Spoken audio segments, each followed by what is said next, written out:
Welcome back to this section on G-protein coupled receptors. What we're going to look at here are how G-protein coupled receptors stimulate the production of second messengers, and we're going to focus on the second messengers: calcium, IP3, diacylglycerol, and cyclic adenosine monophosphate. So let's get going with that. So we'll start off with how some G-proteins activate cyclic AMP production. So cyclic AMP, CAMP, a lot of people call it CAMP, which I don't know why, it just doesn't sound right to me, but cyclic AMP, CAMP, it's a second messenger formed from cytosolic ATP by the enzyme adenylyl cyclase. So that enzyme is sitting right here in the membrane of the cell.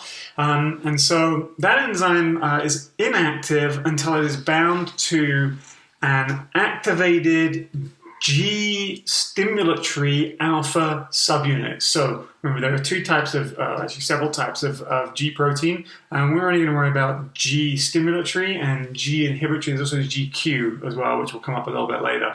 But we can either have a G protein which stimulates or a G protein which inhibits, and we're focusing on the alpha subunit. So as what we have going on here is that on the left we've got a stimulatory hormone, epinephrine, adrenaline, glucagon, adrenocorticotropic hormone, for example, that binds to a receptor. So that's our G protein coupled receptor, remember our 7-pass transmembrane protein, and that will recruit a GS, heterotrimeric GS subunit, protein rather, and stimulate the exchange of GDP for GTP, which will cause G-alpha S to dissociate, and that will associate with the adenylyl cyclase enzyme, and that will become turned on, and that will convert cytosolic ATP into cyclic adenosine monophosphate. And we'll talk about what it does in the cell in a little bit.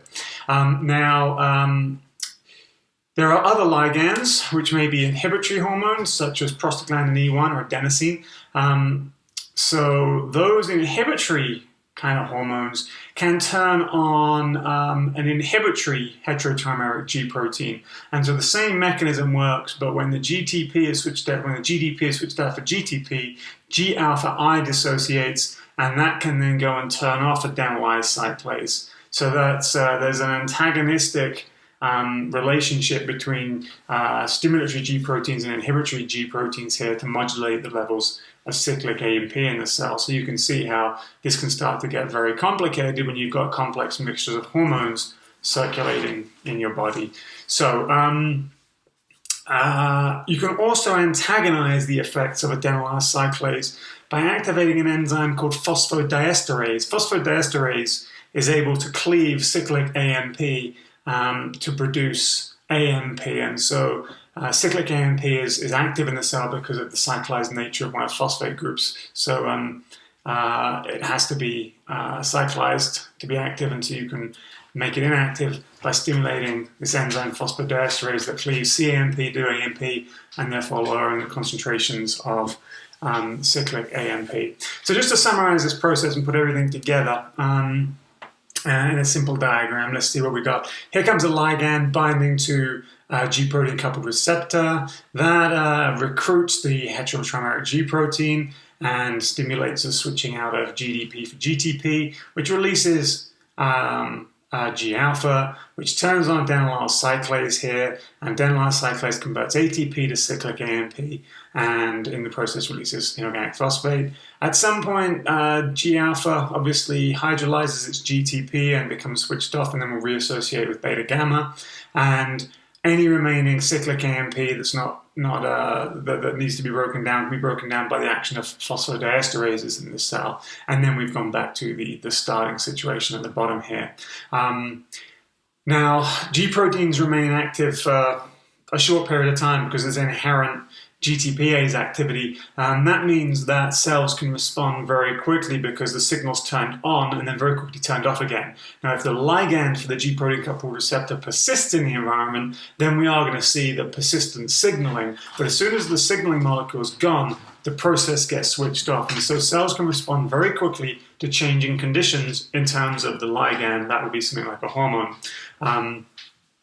So that's the kind of overall process. So what is cyclic AMP doing in the cells? Well, it's important in many cellular events, too many for us to get involved in, so we're going to keep it general. The table on the left here shows you some of the things that cyclic AMP is involved in. For example, it's involved quite implicitly in cellular metabolism and energy production through the modulation of glycogen production in muscle and liver, and it also regulates fatty acid production in adipose tissue. And I'll let you take a look at the rest of that list to see the diversity of things that cyclic AMP is involved in a variety of different cell types. And you may be asking yourself, well, why is it not doing the same thing in all cell types? And then I would kind of encourage you to think about the relationship between the proteome and structure and function in the cells. If the target of cyclic AMP is not present because the gene is not expressed, then that function can't manifest. So one of the main ways that cyclic AMP works is to target an enzyme and activate that enzyme, and that enzyme is protein kinase A, called pKa, and that's how I refer to it. And so pKa has 4 subunits. It has 2 regulatory subunits and 2 catalytic subunits. So in the absence of cyclic AMP, yes, hey buddy, in the absence of cyclic AMP, the regulatory subunits, 2 of the regulatory subunits are bound to 2 of the catalytic subunits. And as cyclic AMP goes up in the cell, the concentration goes up because of the activity of adenylyl cyclase due to the stimulation of a G protein coupled receptor. The cyclic AMP binds to the regulatory subunits. There's then a conformational change in those subunits that causes them to dissociate from the catalytic subunits, and then they can go off in the cell and phosphorylate their target proteins. So that's what cyclic AMP is doing. The targets of pKa are going to be involved in all these processes over here. So how else can these G proteins act? So it's not just about cyclic AMP. Many G proteins act via 2 other second messengers called IP3, inositol triphosphate, and DAG, diacylglycerol. IP3 is soluble and can diffuse freely through the cytoplasm. Diacylglycerol is membrane bound.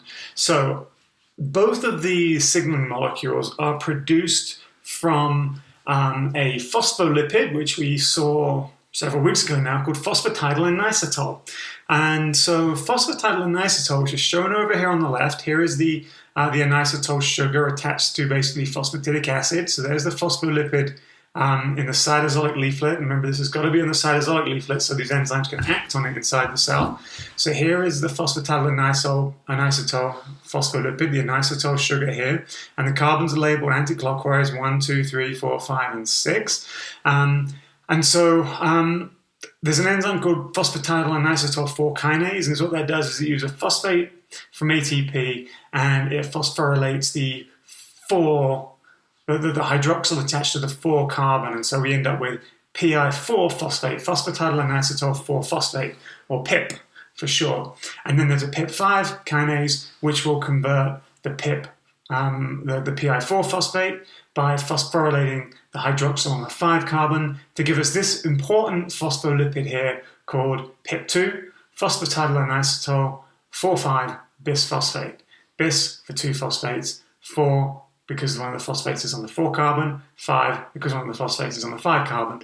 So this is a critical lipid, membrane lipid involved in cell signaling. So there are some membrane lipids which are involved in things other than the structure of the membrane. So this all started off down here with phosphatidylinositol. So here's where we get the diacylglycerol and the IP3 from. An enzyme called phospholipase C,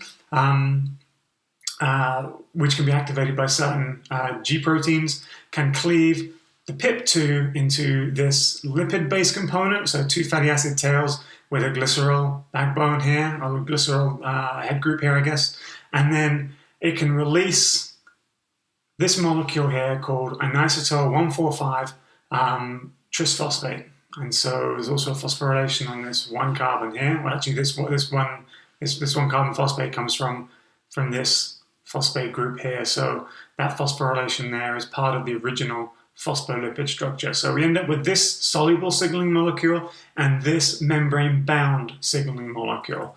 So what do those two signaling molecules do? Let's look to see what they do in the context of the whole pathway so far. So our signaling molecules IP3 and diacylglycerol are over here. Let's start over here in the top left where we have a G protein coupled receptor being bound by a ligand.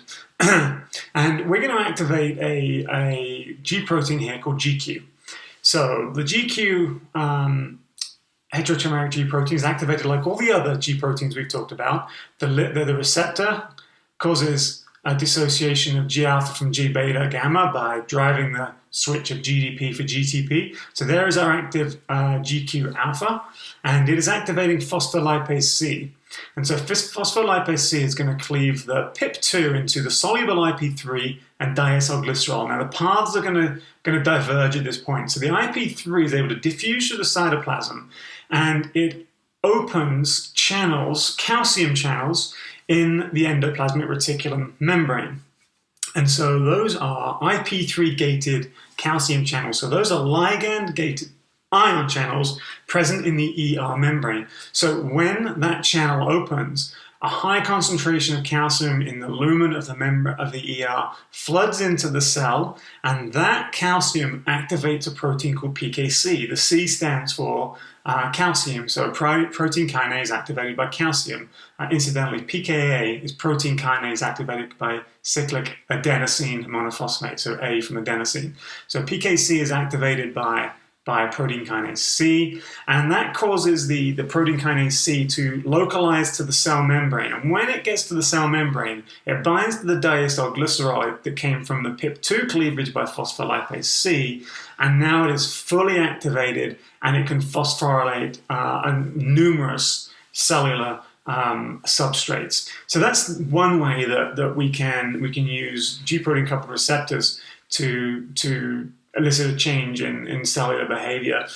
This little piece over on the right here, in case you're wondering what that is what's going on there is another mechanism for increasing cytoplasmic calcium. So this can make the response much more robust. So if you imagine that in the ER lumen, once this channel opens, or hundreds, thousands of these channels open on the ER membrane, then eventually this store of calcium in the lumen is depleted. So when that happens, is what you see is that this protein in the ER membrane becomes reorganized because the calcium down here in the ER lumen goes away, and the calcium here is responsible for holding these proteins in the ER membrane in a particular conformation. So when that calcium goes away, so what happens is these proteins change their conformation, and the ER membrane gets drawn close to the cell surface, and the proteins interact with cell surface calcium channels, and those calcium channels open and allow even more calcium